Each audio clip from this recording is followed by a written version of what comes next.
The article Cardiovascular and Thermal Response of Triathlon Performance reports on a research study involving 9 male triathletes. Maximum heart rate was recorded during performance of each of 3 events, and for swimming, we have the 9 recorded values. The first question is, what's our variable, and is it categorical or quantitative?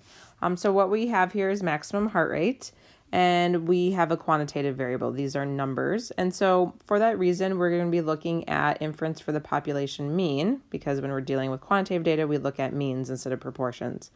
What requirement is needed to make it appropriate to use the t confidence interval for this data?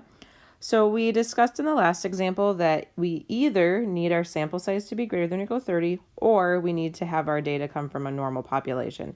In this example, our data set only has 9 values, so n is equal to 9. So that first condition is not met of greater than or equal to 30, which means that the other one would have to be true. So we would need our data to come from a normal population. What we would want to do in practice is plot our data, make sure it looks symmetric in nature so that we could verify, in fact, it did appear to be normal. Or you could look at a plot specifically for checking for normal data, which would be something like a normal probability plot. In part C, we want to compute a 99% confidence interval for the mean heart rate of triathletes when swimming. So what you would want to do is put this data set in your calculator. We have these 9 values, and have it tell you what the mean and standard deviation are. So you should get a mean of 188, which is called X bar, and you should get a standard deviation of that data of 6.633. And then it's good to check that and verify that you're putting in your calculator right and can find those values. If we look back on the previous page at our interval, we have now our X bar, we have our S, we have our N, which is 9. The other piece we need is this T star.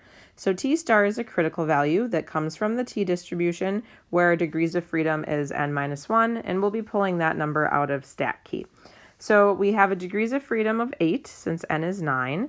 So if we go over to StatKey and click under theoretical distributions at the bottom on T, it'll prompt us to enter the degrees of freedom, which is 8. We will hit OK. And then when we're doing a confidence interval, since we do plus or minus, we click two-tail. It defaults to 95% in the middle. This time we wanted a 99% interval, so we want to put 0.99 in the middle. We hit OK, and we can see at the bottom that our t is plus or minus 3.355. In relation to the normal distribution, these t critical values that we get will be larger, especially if we have a small sample size or small degrees of freedom. When we were using the normal distribution in the last section, we were using 2.575 for that cutoff. You can see it's gotten bigger and it's 3.355.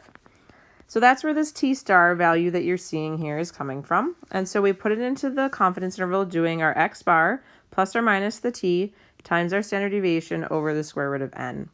So this will be 188 plus or minus a margin of error here of 7.418, giving us an interval from 180.582 to 195.418. So we would interpret this as saying we're 99% sure that the population mean max heart rate for male triathletes in swimming is somewhere between the 180.58 and 195.42 beats per minute. Then if we had calculated a 90% interval instead of 99, would it have been larger or smaller? So we know if we decrease our amount of confidence, we're less sure that we've captured the population mean, and in doing so, we can have a narrower interval. So it's smaller or narrower. Being less confident gives a narrower interval. Another way that we can see that is to look at what would happen to our t-value in StatKey. Notice if I only need 90% in the middle instead of 99, what's going to happen is those values can move inward and become smaller. So if I'm only doing 90% interval, that cutoff on the bottom is 1.86 instead of that value that was above 3. So if I'm using a smaller number here, 1.86, a smaller number here, I get a smaller margin of error and a narrower interval.